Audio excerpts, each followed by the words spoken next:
Jasmine Goya, and I'm back with a new Vodcast episode. We have some great interviews lined up and some other exciting segments, so stay tuned.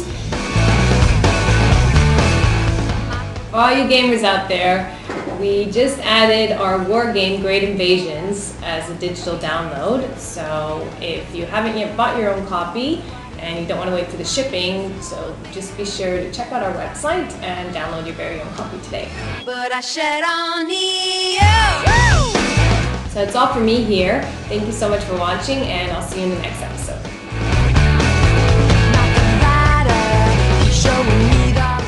Busy, stressed, got a headache today. Whatever you're looking for, Strategy First has it. From the early ages all the way to the 20th century. So what we're going to be looking at today, we got a special on Great Invasions. If you look it up, great game. Covers 700 years, all through the Dark Ages. You have barbarian tribes, over 150 different types, 30 different religions, all kinds of things going on with this game. A lot of excitement, a lot of strategy. It's a grand strategy game. Keeps you busy, that's for sure.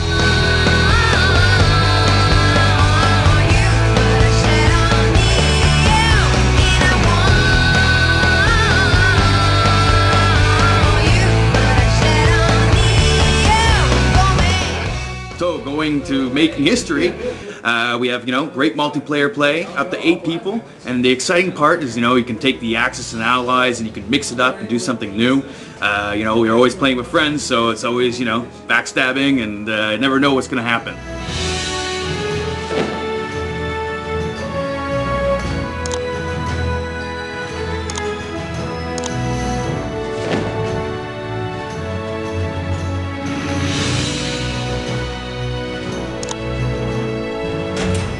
Next podcast, we have new games to show you.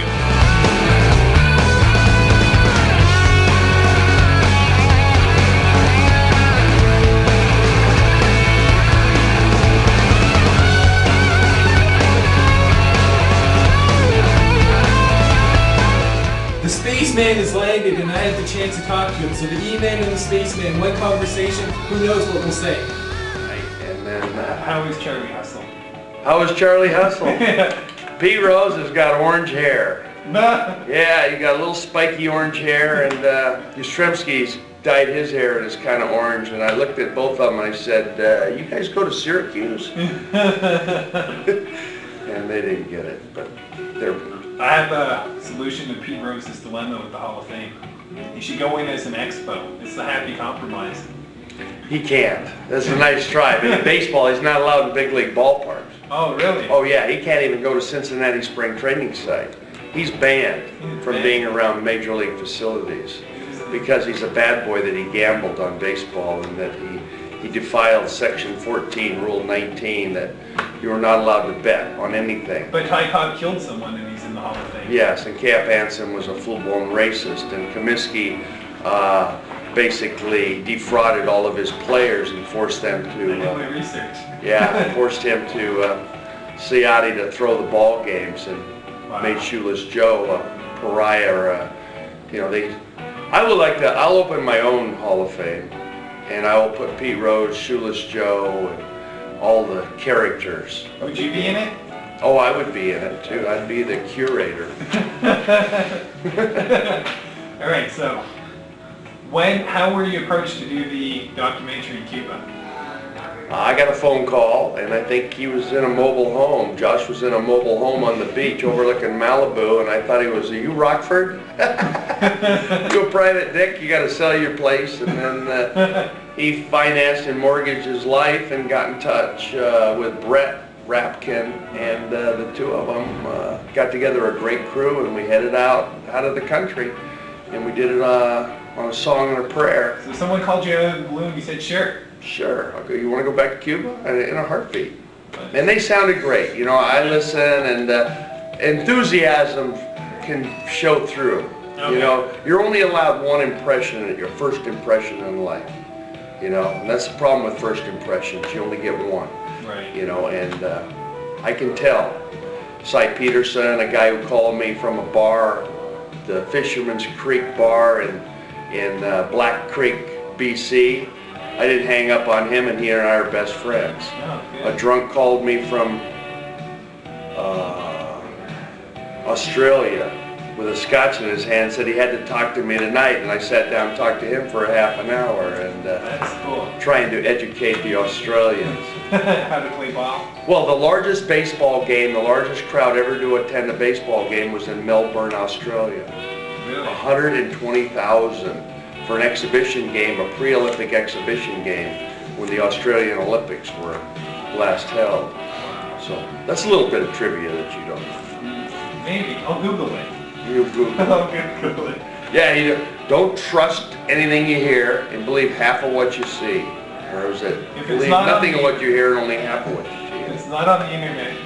It must not be right. Exactly. But you cannot use Wikipedia as a source for your term paper at Middlebury College or Yale. It will not be accepted by the professor. While in Cuba, how was the hospitality? Were you accepted with open arms or standoffish?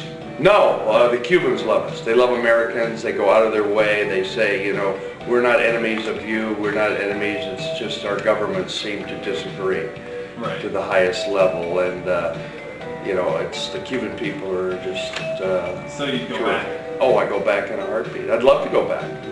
I just went to this gallery right up here in Yorkville, and they were the man, the kid I was telling you about from he's from Toronto but lived in BC. Right. He shot a lot of shots of Veradero in Cuba, and a scene from the balcony of Capone's place in Veradero, Wow. which is a beautiful Castilian type sky, thunderhead off in the distance, facing Miami, and just beautiful artwork, minimalist artwork that I really like. And Cuba is a long garden island with a lot of coastline and nothing but potential, you know, nothing but potential, great beaches.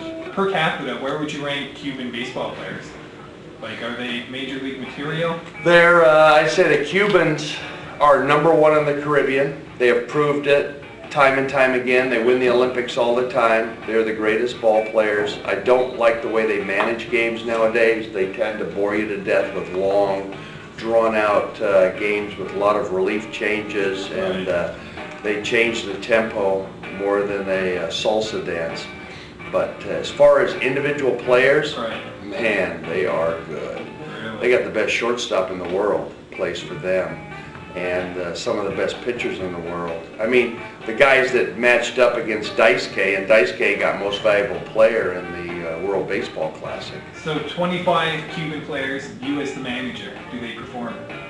Would they exceed? Would they be a great team? I would put 25 Cubans and I wouldn't put a manager. Okay. You know, I just let them do it on their own and let them play. And you take the best 25 and the best 25 U.S., you'd have a long drawn-out game that would end up 1-0 somewhere in the 23rd day. That's how good their pitching Sounds is like and how cricket. good, yeah. It is. It's good pitching. Good pitching gets out good hitting and vice versa. What type of game do you prefer? A game that's a pitching duel or a slugger festival? I like a game with no fences, Right. and I like a game, a pitcher's duel where the ball's put in play with not a lot of strikeouts, a lot of tremendous defensive plays, a lot of guys throwing out at third, throwing out at second, throwing out at first, throwing out at home. Those are the games that are most exciting. You know, it could be a 7-6 game, it could be a 2-1 game, you know, it could be any game that is performed quickly with remarkable plays.